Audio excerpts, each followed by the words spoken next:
want to take the time to talk about certain things that I think often go neglected when we talk about hitters and how to train hitters. I want to tell a story years ago, maybe 10 years now at this point, where I ran into a Division I coach and I said to him, what are some of the keys that you look for in evaluating hitters that might project to your level? And one of the things he said was, we look for opposite field power.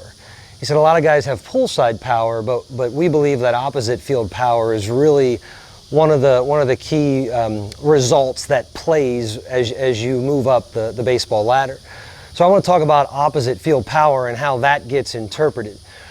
So in order to drive the ball the opposite way, essentially what's at play is you have to hit the inside of a baseball. At the moment of impact, your barrel has to be on this side of the ball rather than this side of the ball.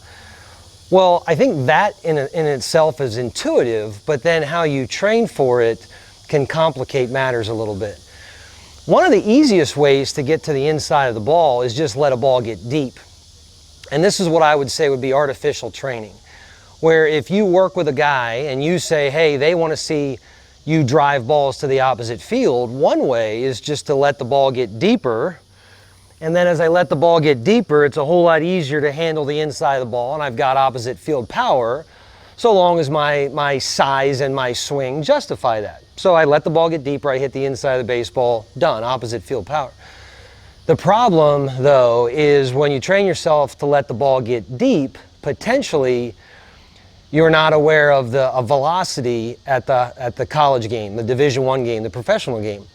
So in a sense, you think you're working on something that will translate by driving the ball to the opposite field. In reality, you're setting yourself up for failure because you're constantly letting the ball get deep and training opposite field power artificially.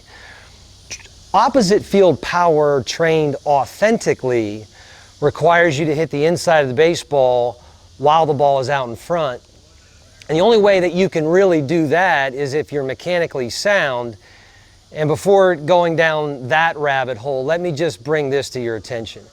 If I want to hit the ball out in front and be mechanically sound, the only chance I really have is not if my bat works in this path, but rather it work in this path.